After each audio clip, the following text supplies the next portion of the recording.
अब बात करते हैं आज के गुरु मंत्र की। बंधुओं, आज सावन का पहला सोमवार है। यदि आपके जीवन में धन की कमी है, आप अपार धन प्राप्त करना चाहते हैं, तो आज इस उपाय को करिए, तो आपको निश्चित ही महादेव की कृपा से धन लाभ की प्राप्ति होगी। आज आप सूर्योदय से पहले उठें, स्नान करें और व्रत संकल्प लेकर के भगवान शिव की उपासना करें। आज भगवान शिव का पंचामृत से अभिषेक कीजिए, भगवान शिव को चंदन से श्रृंगार कीजिए, बेल पत्र के साथ समी पत्र अवश्य अर्पित कीजिए। पूजा करने के बाद श्रद्धा भक्ति के साथ आरती कीजिए और साष्टांग प्रणाम कीजिए।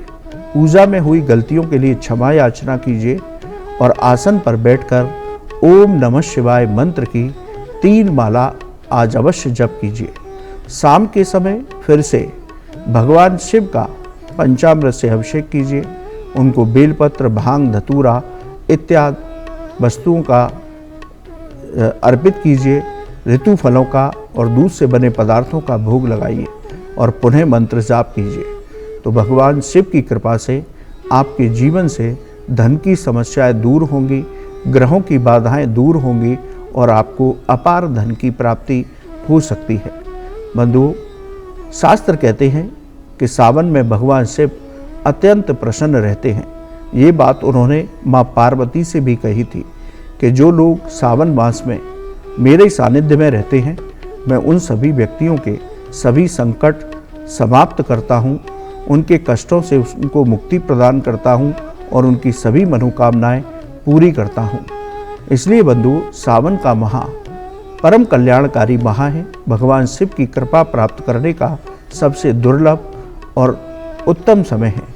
तो आज आप ये उपाय अवश्य कीजिए, तो निश्चित ही आपको आपकी मनोकामना पूरी होगी, धन लाभ के अवसर प्राप्त होंगे।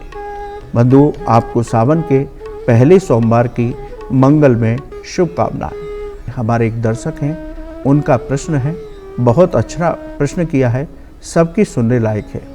सड़क पर पड़े नींबू मिर्च पर यदि पैर पड़ जाए तो इसका क्या संकेत होता है? देखिए बंधु, अक्सर कर रास्ते में नींबू मिर्च सड़क पर पड़े दिखाई देते हैं। यदि आपका पैर अचानक से उस पर पड़ जाता है तो ये एक अशुभ संकेत माना जाता है। कोशिश कीजिए, अच्छे से देखकर चलिए। भविष्य में समस्याओं का सामना आपको करना पड़ सकता है। चलते हुए कामों में आपकी रुकावटें आ सकती हैं। परिवार में भी कई तरह की दिक्कतें सामने आ सकती हैं। अनावश्यक कार्यों पर आपका धन खर्च हो सकता है, इसलिए बहुत सावधानी से चलना चाहिए। यदि आपका पैर नींबू और मिर्च पर पड़ गया है तो आपको उस दिन अपने इष्ट देव की पूजा, उनके एक मंत्र की माला अवश्य करनी चाहिए, जिससे इसके अशुभ प्रभावों से आप बच सकते हैं। बंधुओं, यदि आपका भी ज्योतिष और धर्म से संबंधित कोई सवाल हो तो आप हमें ईमेल के जरिए लिखकर भेजिए, हम उसे कार्यक्रम में अवश्य शामिल करेंगे। लेकिन उससे पहले अपने एक दर्शक हैं, उनका प्रश्न लेते हैं। उनका प्रश्न है कि यदि माथे पर तिल हो तो ये किस तरह के लाभ और संकेत देता है? देखिए बंधु, सामुद्रिक शास्त्र के मुताबिक जिन लोगों के माथे पर बाईं ओर तिल होता है वो स्वार्थी किस्म के लोग होते हैं। ये लोग पहले अपने बारे में सोचते हैं, दूसरों की परवाह नहीं करते। जीवन में कई बार इनको अपमान भी झेलना पड़ सकता है। जीवन में कामयाबी पाने के लिए इन लोगों को कड़ी मेहनत करनी पड़ती है।